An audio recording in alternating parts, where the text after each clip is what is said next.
আসসালামু আলাইকুম। আজ আমরা মালয়েশিয়া ভিসা সম্পর্কে 3টি বিষয় নিয়ে আলোচনা করব। প্রথমটি হলো কী ডকুমেন্টের প্রয়োজন পড়ে ট্যুরিস্ট ভিসা পাওয়ার জন্য। দ্বিতীয় হলো ভিসা পাওয়ার জন্য কতদিন সময় লাগে এবং খরচ কত।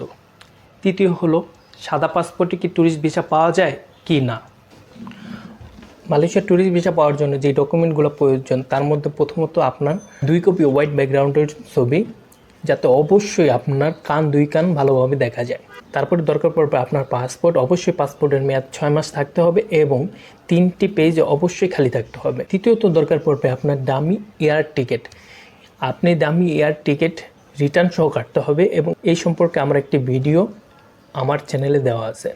তারপরে যা দরকার পড়বে তা হলো আপনার ব্যাঙ্ক স্টেটমেন্ট। অবশ্যই আপনাকে 6 মাসের ব্যাঙ্ক স্টেটমেন্ট দেখাতে হবে, সাথে যাতে ক্লোজিং ব্যালেন্স অবশ্যই সর্বনিম্ন 80,000 টাকা থাকে। যদি আপনি এক্ষেত্রে রিস্কমুক্ত থাকতে চান তাহলে অবশ্যই আপনি 2 লাখ থেকে 3 লাখ টাকা আপনার ক্লোজিং ব্যালেন্স দেখাবেন। যদি আপনি বিজনেসম্যান হন তাহলে অবশ্যই আপনাকে 5 লাখ টাকা আপনার ক্লোজিং ব্যালেন্স দেখাতে হবে। তারপরে আপনার যা দরকার পড়বে তা হলো ব্যাঙ্ক সলভেন্সি সার্টিফিকেট, যেটা আপনি ব্যাঙ্ক থেকে পেয়ে যাবেন। তারপরে যেটা আপনার সবচেয়ে প্রয়োজনীয় দরকার পড়বে সেটা হলো এনওসি। যদি আপনি কোনো অর্গানাইজেশন বা প্রতিষ্ঠানে জব করে থাকেন তাহলে আপনার নন অবজেকশন লেটারটা প্রয়োজন পড়বে এবং সাথে আপনার আইডি কার্ডের 2 কপি ফটোকপি। যদি আপনি স্টুডেন্ট হয়ে থাকেন তাহলে আপনার আইডি কার্ডের ফটোকপি দরকার পড়বে।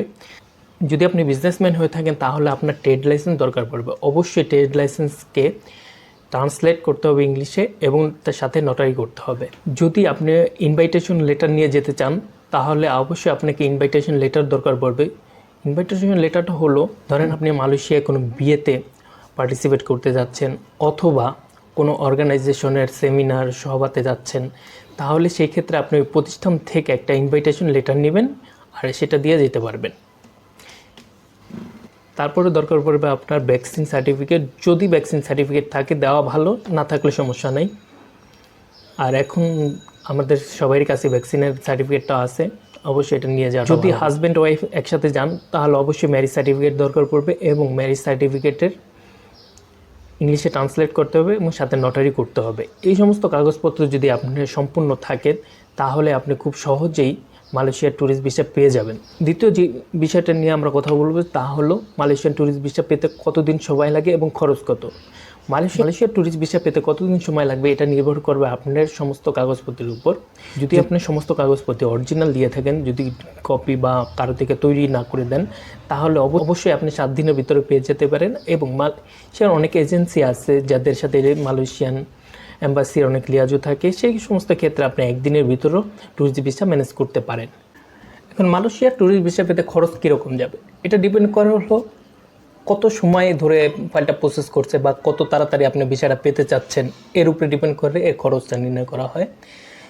তাও বলা যায় 4 থেকে 6,000 টাকা বা এরকম বেশি একটু হতে পারে। ভিসাটা যদি আপনি ইমিডিয়েটলি নেন তাহলে একটু খরচ বেশি পড়বে। আর তৃতীয় ব্যাপার যেটা হলো হোয়াইট পাসপোর্টে কি মালয়েশিয়ান ট্যুরিস্ট ভিসা পাওয়া যায় কি না। হ্যাঁ, অবশ্যই হোয়াইট পাসপোর্টে 2024 সালে ট্যুরিস্ট ভিসা প্রচুর পরিমাণে দিচ্ছে মালয়েশিয়ান গভর্নমেন্ট এবং আপনিও চাইলে যেতে পারেন।